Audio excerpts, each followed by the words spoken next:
Manifestantes contra o governo Temer fecham a Avenida Paulista e entram em confronto com a polícia. Relator do Conselho de Ética pede cassação de Eduardo Cunha. Nos Estados Unidos, tiroteio deixa 2 mortos em universidade onde seleção brasileira ia treinar. Assalto, arrastão e até morte. Essa é a rotina dos moradores desta rua na Grande São Paulo. E na série especial, Durval, Emival e Mirosmar, os sertanejos que mudaram de nome para fazer sucesso. Esse Emival foi para a roça e nunca mais voltou. Olá, boa noite para você. O desaparecimento de um turista australiano mobiliza a polícia do Rio de Janeiro. As buscas se concentram numa ilha a 2 quilômetros da costa carioca. O australiano Ray Runt, de 25 anos, foi visto há pouco mais de uma semana por um pescador em uma ilha que fica na entrada da Baía de Guanabara, a 3 quilômetros da praia de Copacabana, na zona sul do Rio. Segundo essa pessoa, ele estava machucado por mariscos, pedindo água e ele chegou a perguntar como ele teria chegado na ilha, ele disse que teria chegado a nado e que seria australiano. O turista está desaparecido desde 21 de maio. Segundo a polícia, neste dia, ele e um amigo consumiram uma droga sintética que causa alucinações. Depois foram para uma festa. Fez uso dessa droga na festa e misturou com vodka. A partir dali, ele entrou em surto psicótico. Os 2 amigos discutiram e se separaram. Ray, então, foi para este hostel em Copacabana. Ele teria permanecido 3 horas no local antes de sair apenas com dinheiro e passaporte. Com o apoio do grupamento marítimo do Corpo de Bombeiros, a polícia fez buscas no entorno da ilha, onde o australiano foi visto pela última vez. O local é inabitável. Os agentes acreditam que ele pode ter tentado voltar para a praia a nado. Manifestantes invadiram o escritório da Presidência da República em São Paulo num protesto contra os cortes no programa Minha Casa Minha Vida. Houve tumulto e prisões. O protesto foi organizado pelo Movimento dos Trabalhadores Sem Teto. Os manifestantes ocuparam o saguão do prédio e fizeram pichações nas paredes. A polícia militar foi chamada para liberar a área e houve tumulto. 6 pessoas foram presas. Essa mulher foi derrubada no chão por um PM e imobilizada com um golpe no pescoço. Os manifestantes saíram do prédio e agora ocupam a calçada da avenida. A polícia de São Paulo concluiu hoje uma operação que durou 8 meses para desarticular uma das maiores organizações criminosas do estado. Ao todo, 57 pessoas foram presas, suspeitas de roubos, tráfico internacional de drogas e comércio de armas. Não era uma casa de campo qualquer, mas um centro de distribuição de drogas no interior de São Paulo. O local foi usado por uma quadrilha que tem seus integrantes espalhados no Brasil, Bolívia e Colômbia. 3 deles foram presos hoje, com armas e 20 quilos de cocaína. Mas a investigação, que começou há 8 meses, já prendeu 57 traficantes e 2,5 toneladas de droga, além de armamento pesado. Segundo a polícia, a quadrilha implantou um nível de organização parecido com o de empresas. Os criminosos se dividiam em 3 setores, conhecidos como diretorias. Cada um desses núcleos tinha uma função específica que envolvia desde a entrada de armas e drogas no Brasil até a distribuição e o envio para o exterior. Nas diretorias do tráfico, havia estrangeiros e membros da facção que age dentro e fora dos presídios paulistas. Eles usavam dinheiro de grandes roubos para financiar as ações da quadrilha. Até agora, a polícia calcula quase 3 milhões de reais em bens apreendidos. O dinheiro que eles perderam com drogas e armas e veículos, aí você consegue desestabilizar a organização. Nos Estados Unidos, tiroteio em universidade deixa 2 mortos. A seleção brasileira de futebol treinaria no local hoje à tarde. O campus da Universidade da Califórnia foi cercado por policiais e equipes da SWAT. Tiros foram disparados no prédio da Faculdade de Engenharia. O primeiro alerta soou às 9h51 da manhã contra este rapaz. A polícia mandou os alunos e professores se trancarem nas salas de aula até que não houvesse mais perigo. Nas redes sociais, eles mostraram como improvisaram barreiras para se proteger. Segundo a polícia, pela idade dos 2 mortos, existe a possibilidade de que um aluno tenha matado um professor e se suicidado em seguida. Alunos que circularam pelo campus no fim da manhã foram revistados e o local foi isolado. A seleção brasileira, que participa da Copa América aqui nos Estados Unidos, tinha treino marcado hoje na Universidade da Califórnia. Por causa do incidente, os jogadores tiveram que treinar em outro local. Alimentos vencidos, guardados em cantinas sujas, com pombos e até escorpiões. Irregularidades que o Tribunal de Contas de São Paulo encontrou na merenda durante uma fiscalização em 200 escolas do estado. Esta escola em Diadema, no ABC Paulista, foi uma das que apresentaram irregularidades. Aqui os fiscais encontraram merendeiras sem luvas e sem calçados apropriados. 200 escolas municipais, estaduais e técnicas foram visitadas pelos fiscais do Tribunal de Contas em todo o estado. Em 60 delas, as irregularidades beiram o absurdo.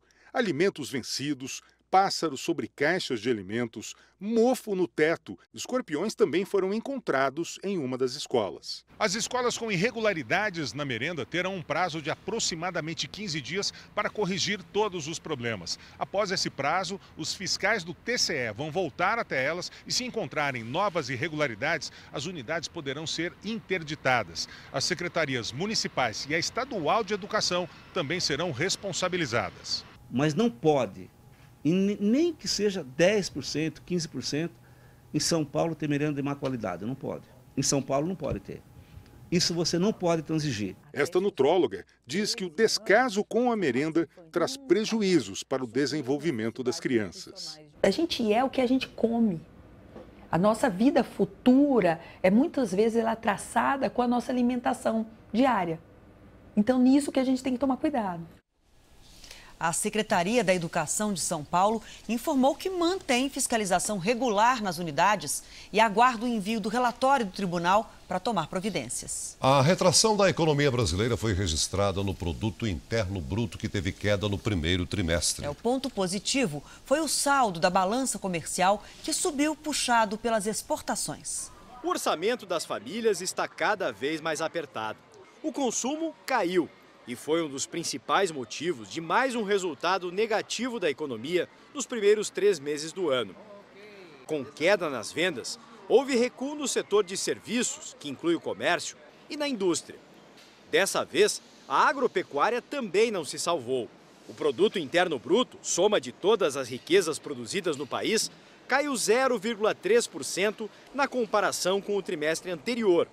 Em relação ao mesmo trimestre de 2015, um tombo ainda maior, de 5%.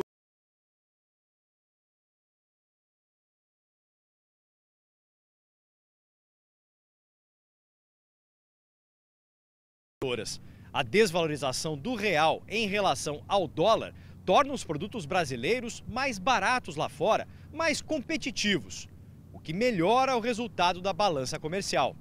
Os números foram divulgados hoje. O Brasil teve o maior superávit em um mês de maio desde 1989. As exportações superaram as importações em quase 6 bilhões e meio de dólares. Desde o início do ano, o resultado positivo chegou a quase 20 bilhões de dólares. Balança comercial passa a ser a principal ferramenta para uma expectativa do produtor a produzir, a contratar, que vai gerar posteriormente uma expectativa positiva no mercado de trabalho, melhorando o nosso consumo. Agora veja essa história. Na Tailândia, a polícia encontrou 40 filhotes de tigres congelados em um templo budista. Os tigres mortos estavam guardados dentro de um freezer. A polícia interditou o local. Os monges são acusados de maus tratos e tráfico de animais. O templo era uma atração turística, onde os visitantes podiam interagir com mais de 100 tigres. A operação ainda está em andamento e pretende resgatar todos os felinos. Temporais em parte do Sudeste e do Centro-Oeste. A umidade da Amazônia provoca chuva entre Mato Grosso do Sul, norte do Paraná, São Paulo, sul de Minas e Rio de Janeiro. Tempestades também no norte e no litoral nordestino. Faz sol na região sul e entre Espírito Santo, sul do Pará e interior do Nordeste. O dia amanhece com 8 graus em Porto Alegre e em Goiânia, mínima de 16. Em Campo Grande, a chuva forte pode trazer transtornos e a máxima é de 26. Em Palmas, 37. Em São Paulo, 25. Em Brasília, tempo seco e 30 graus. Veja a seguir, relator pede a cassação do presidente da Câmara afastado, Eduardo Cunha. E ainda hoje, na nossa série especial, Hellington, Emival, Durval, José Roberto, os verdadeiros nomes das duplas sertanejas de sucesso. Saiba quem é quem.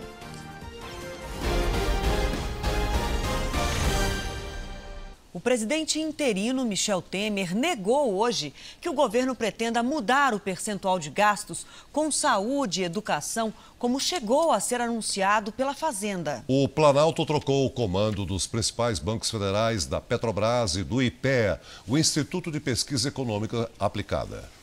A solenidade foi das mais concorridas do governo interino, que completa hoje 20 dias. No Banco do Brasil, assume Rogério Caffarelli e na Caixa, Gilberto Occhi, ambos funcionários de carreira das instituições. No BNDES, a primeira mulher da área econômica, Maria Silvia Marques, a dama de ferro da Companhia Siderúrgica Nacional, que dobrou o faturamento da empresa. E no IPEA, o economista Ernesto Lozardo. Na Petrobras, assume Pedro Parente, com a missão dada pelo presidente Temer de resgatar o orgulho dos brasileiros pela empresa. O governo não vai interferir na gestão profissional que ele quer que a Petrobras tenha. A decisão de preço é uma decisão de natureza empresarial. Com as trocas de comando de hoje, Temer praticamente completa a equipe econômica e dá ao time um perfil técnico, o que vem agradando o mercado até aqui.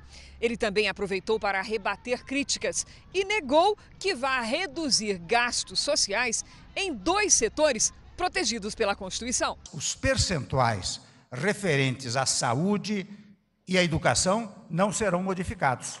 Porque muitas vezes eu leio afirmações de que este governo vai destruir tudo que diz respeito àquilo que mais toca aos setores sociais. Toma posse amanhã no Ministério da Transparência o ex-ministro do TSE, Torquato Jardim. O antecessor caiu por suspeita de interferência na Lava Jato.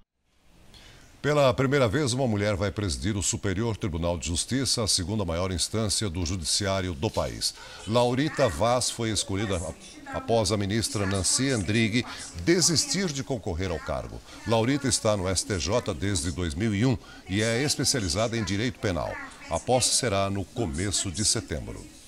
O relator do Conselho de Ética da Câmara pede a cassação do mandato do presidente afastado da Casa, Eduardo Cunha. O relator do processo pediu a cassação do mandato do presidente afastado da Câmara, Eduardo Cunha, sob o argumento de que ele mentiu na CPI da Petrobras ao dizer que não tinha contas no exterior. Considerando o conjunto dos fatos, das provas, voto pela cassação do mandato do deputado Eduardo Consentino Cunha.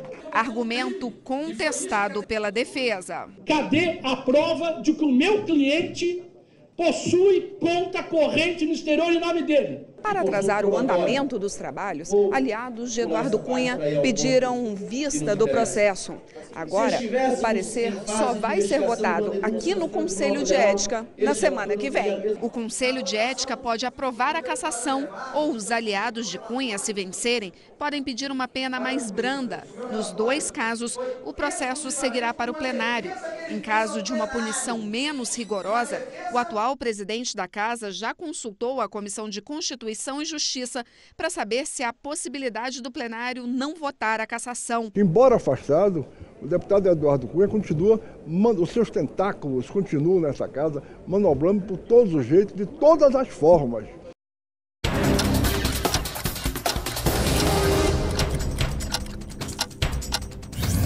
Postos de combustíveis de várias cidades brasileiras venderam gasolina mais barata, sem imposto. No Rio de Janeiro, a promoção foi para os 100 primeiros clientes que pagaram R$ 1,69 por litro do combustível. Em Brasília, a polícia tentou desocupar um hotel invadido há 8 meses pelo movimento de resistência popular. Os moradores resistiram e houve confronto. A Polícia Militar permanece no local. A ordem do governo do Distrito Federal é lacrar o prédio para impedir novas invasões. Em São José do Rio Preto, interior paulista, um temporal derrubou árvores e provocou estragos. A ventania assustou os moradores e arrancou as calhas desse prédio em construção. Esse caminhoneiro registrou a tempestade na rodovia Washington Luiz. Moradores de uma rua na Grande São Paulo estão apavorados com o grande número de assaltos à mão armada. Os crimes acontecem diariamente. Câmeras de segurança não assustam os criminosos. Não importa o período. Durante o dia e também à noite.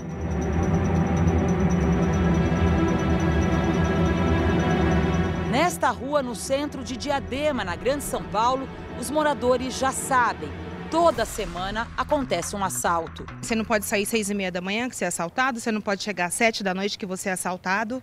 Tá? Então a gente não sabe o que fazer, a gente tem que ficar dentro de casa preso e os bandidos soltos. Nada afasta o perigo. Casas que lembram muralhas de presídios. São sempre os mesmos ladrões, eles já sabem o horário dos moradores que saem e entram dentro de casa. Aqui virou a Rua do Medo. É uma coleção de flagrantes. Aqui o assalto é praticado por motociclistas. 2 homens cercam o carro onde o casal conversa. Um deles leva a carteira e os celulares das vítimas. Repare que um vizinho acompanha tudo do alto sem poder ajudar. Mais uma vez, um casal é o alvo. Os 2 assaltantes passam na rua e observam as vítimas do outro lado e seguem sem levantar suspeita. 1 minuto depois, a dupla retorna e, com a arma em punho, revista o casal, que perde os pertences para os criminosos.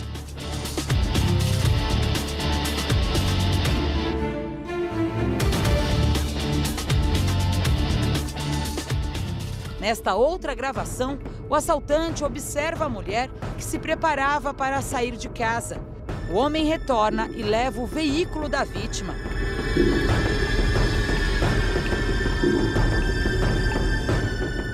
No carro preto está uma família prestes a ser assaltada. 4 criminosos aguardam no veículo vermelho o melhor momento para agir.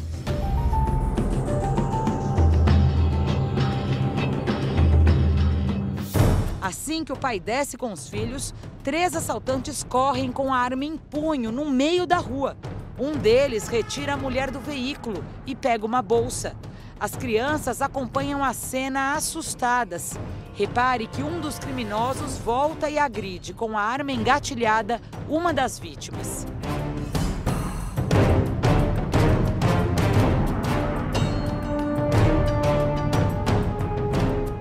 O último assalto foi agora no feriado prolongado. 7 menores armados em 2 veículos fizeram um arrastão por aqui.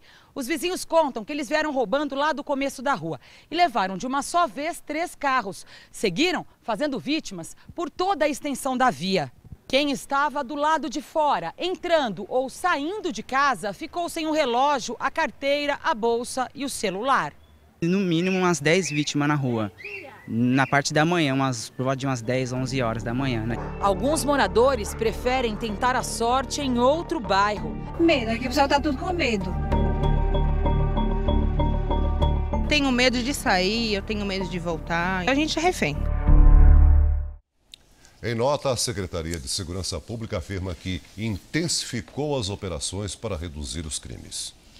Você vai ver a seguir mais um suspeito do crime de estupro que chocou o país. É preso no Rio. E na série especial, o nome artístico dos sertanejos. Como eles escolhem? Você sabe o verdadeiro nome de Zezé de Camargo?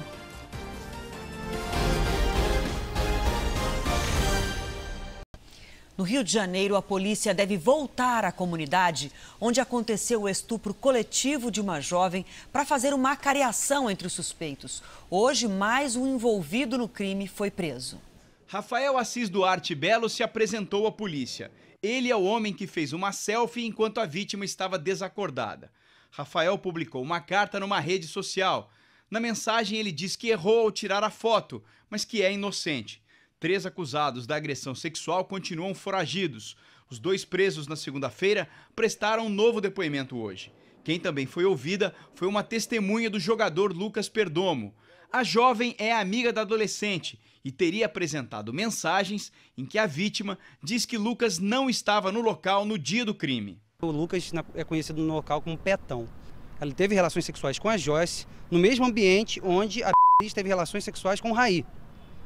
Consentidas, normais. Coletar novos depoimentos, confrontar histórias e identificar alguma contradição nas versões apresentadas pelos suspeitos. É assim que a polícia tenta avançar nas investigações para reconstituir o crime de estupro. Outra fonte de informação é o Disque Denúncia. Em menos de uma semana, mais de 30 ligações anônimas sobre o caso. Centenas de pessoas se reuniram no centro do Rio. A manifestação foi em defesa de mulheres vítimas de violência em todo o país. A estudante da Universidade de São Paulo que foi violentada numa festa do centro esportivo reconheceu o agressor em fotos. O suspeito é um aluno de 35 anos do Instituto de Física. Hoje, novos protestos contra o estupro tomaram as ruas de várias capitais. Por todo o país, mulheres foram às ruas hoje protestar contra o estupro. Uma das vítimas mais recentes é esta estudante da USP. Ela foi molestada durante uma festa dos Jogos Universitários de Comunicação e Artes na sexta-feira em Sorocaba, no interior paulista. Tinha muita gente, tinha música alta, estava escuro. Eu aposto que não tinha ninguém prestando atenção naquilo. Doeu muito, a segunda vez que me machucou mais. O rapaz foi expulso da festa por seguranças e até agora não foi localizado. Ela não conhecia o agressor, mas o identificou nessas fotos. Trata-se, segundo o boletim de ocorrência, do também aluno da USP, Ezequias Carneiro Silva, de 35 anos. O suspeito é estudante do Instituto de Física da Universidade de São Paulo. A jovem deve formalizar a ocorrência contra ele aqui na USP nos próximos dias. Só depois dessa denúncia é que a universidade vai poder tomar as providências. Eu estou me sentindo muito, mas muito constrangida. E essa é a pior parte, porque não é minha culpa, sabe? Era ele que devia estar envergonhado de ter feito isso com alguém. Vamos falar de um assunto um pouco mais leve agora. Durval, Emival e Mirosmar. Você saberia dizer com certeza de quais duplas sertanejas eles são integrantes? Provavelmente não, né? Isso porque a maioria muda de nome para fazer sucesso. Veja quem são eles na nossa série especial.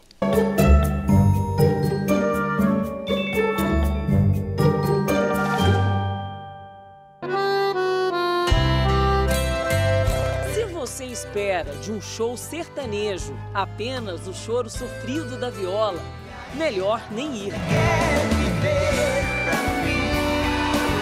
Dos arranjos aos nomes da dupla, os sertanejos mudaram. E não é de hoje, nem dupla precisa ter. Nada me agrada sem você aqui. Só faltava um novo nome para o Edson Costa. Tinha uma empresária em Belo Horizonte, chamava Dalva Camilo, que falou, você tem que chamar Eduardo Costa, porque o Costa é meu sobrenome mesmo. Só você que é. Deu certo, pegou. Só você que é meu anjo. Com o nome também veio a fama, tanto que hoje se alguém procura por Edson na casa dele, bom sujeito não é. Se for cobrança eu não atendo não. Eu falo, ai, morreu. O Wellington e Hudson. Ah, você não ouviu falar ainda? É porque esses são os nomes de batismo. Na carreira artística, o Wellington virou o Edson, como você vê aqui na plaquinha do camarim. E o Hudson ganhou uma H. O Edson que Eduardo não quis, esse Wellington, um dos poucos com H, pegou. Moral da história seria Wellington, né? Se fosse... Wellington e Hudson. Mais divertido ainda era o primeiro nome da dupla, que surgiu ainda na infância. O Pepe era eu. Invenção do pai, um artista de circo. Meu pai começou a pensar com o cara e falou, Pepe Pup. Legal, Pepe Pup. Será que eram predestinados ao sucesso? Ali, naquela altura, quem já era famoso como milionário José Rico resolveu dar um empurrãozinho. Mudou o nome da dupla mirim segundos antes do show.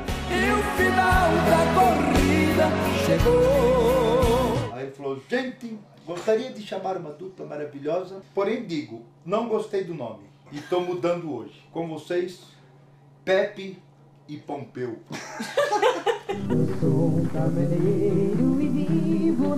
Mais tarde, já com empresário e tudo, surgiram outras versões, não tão melhores. Robin e Hood, eu falei, pelo amor de Deus, Robin Hood não, eu falei, pra ser Robin Hood eu prefiro chamar Edson Hudson. Põe Edson Hudson de uma vez esse negócio aí que pelo menos fica melhor. Eu quero sentir sua boca em mim, poder te abraçar novamente sem fim, tá mais que na cara. Edson e Se o nome traz fama, sucesso, sorte, não dá pra ter certeza. Pelo jeito, o público aprovou. De Mirosmar para Zezé de Camargo. Meu amor, beijo mais bonito. De Emival, nome de batismo do ex-plantador de tomates no interior de Goiás, para o extrovertido ídolo Leonardo, que mesmo depois da perda do irmão e companheiro Leandro, você é o meu divã. Seguiu firme em carreira solo. Vou ligar, vou fazer assim. Amparado pelo nome artístico por milhares de fãs e o humor daqueles que perde o amigo, mas nunca a piada. O Leandro, o nome verdadeiro dele é Luiz. O meu é Emival. Ai, que desgraça o nome desse. Com as primeiras cantorias em bares e restaurantes, logo surgiu o desejo da troca.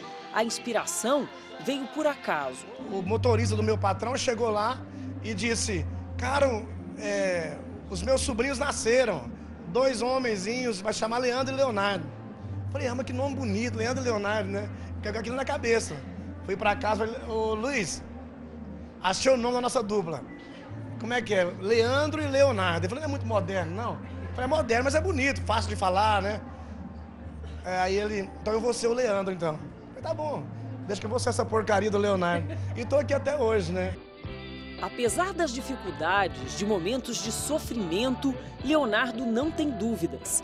Os novos nomes estampados em milhares de discos de vinil e depois em CDs e DVDs fizeram, sim, toda a diferença. Muita sorte, né? Muita sorte.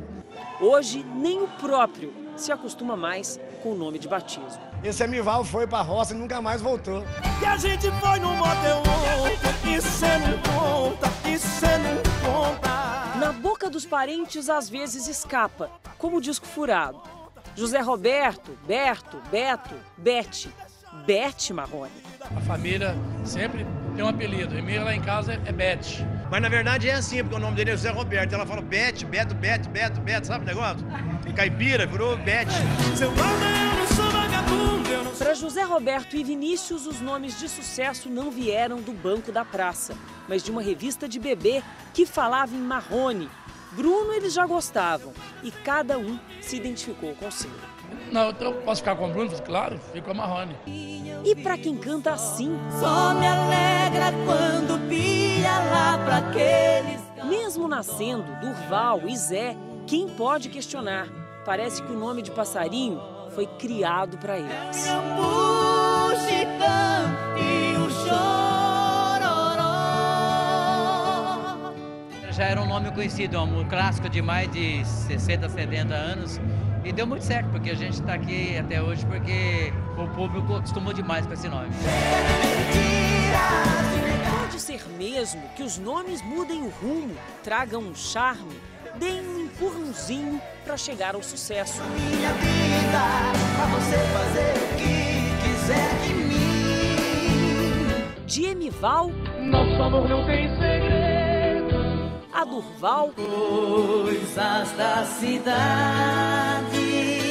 Passando por Mirosmar. Só pra você. Talvez seja mesmo o talento que transforme Zés em astros sertanejos que não saem da boca do público. E o final dessa vida chegou. O O Jornal da Record de hoje termina aqui. As reportagens dessa edição estão no R7 Play. Fique agora com o Gugu, que exibe uma entrevista exclusiva com a ex-modelo Lilian Ramos, que abalou a política ao ser fotografada ao lado do ex-presidente Itamar Franco. Uma ótima noite para você. A gente te espera amanhã aqui no JR. Até lá. Boa noite, até amanhã.